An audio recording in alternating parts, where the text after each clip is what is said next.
I love this job. I'm never going to leave. Hi, welcome to another episode of Unlocking the Mind Behind Make More, Work Less. My name is Fong. I'm an entrepreneur, business strategist, real estate investor, speaker, and also a best-selling author. And every single day, I help others unlock potentials and guide them to succeed.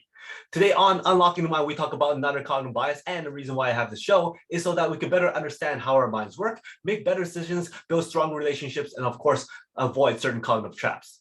So for today's cognitive bias, have you ever said those comments before that I said at the very beginning? I will never leave this job. I love this job.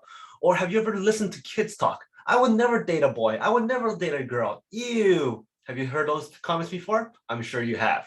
Have you ever said, you know what? Investing's too risky. I will never, ever invest. But in the end, you probably did. In the end, you probably did leave your job and go to a different job. Because why? Life happens. You can never predict what's going to happen in the future. It's stuff that we cannot control. We could come up with many, many scenarios, but it's very difficult to be so adamant or so sure or so certain with something that we will say never or always. And sure enough, I'm sure the kids will eventually have dated boys or dated girls, whatever it is. They eventually did because they grew up and life happened. So why is this? Well, that's because of the projection bias. This is where the tendencies where we falsely project current emotions, preferences, or situations onto a future event. We tend to think that our current circumstances, emotionally, our thought process is going to transfer to a later situation. And normally we're so emotionally engaged in something that we take that emotion and we project it forward and go, that's what we're going to think of later on. But the thing is, we can't control what's going to happen later on. Life changes. We may have moved, we may have changed jobs, we may have needed more income, we may have jumped into a different opportunity. You never know. So it's very difficult to actually project correctly. So how do we avoid that? How do we avoid the projection bias? Well, number one, watch our language. Forget saying about things that are always, never. Once you use the words never and always, you have to take a step back and reassess. Is it true?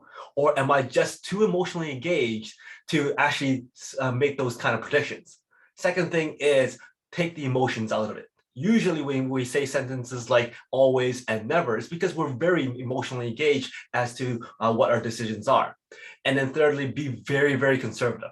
Think of different ways of plan A's, plan B's, plan C's, or even put on some factors of safety on there just so that we can mitigate some gaps that we may or may not have thought of that we actually projected forward.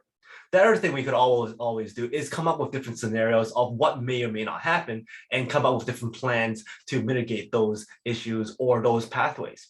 So that is how we can kind of avoid the projection bias, because us as human beings are very, very bad at predicting the future and predicting what's going to go on, especially when we don't have control over it. So that is the projections bias. Hopefully you enjoyed this episode. And if you did, please go back and watch some of my other episodes on Unlocking the Mind. And if you like Unlocking the Mind, we have a lot of other shows, the Peak Potential Success Show, the Master Mind Bites, and of course, the Make More Mind Bites that's up every single week. So until next time, thank you very much for your support, your likes, your comments. I love seeing those comments and your subscriptions. And until next time, today is the day to lock your peak potential. I'll see you later.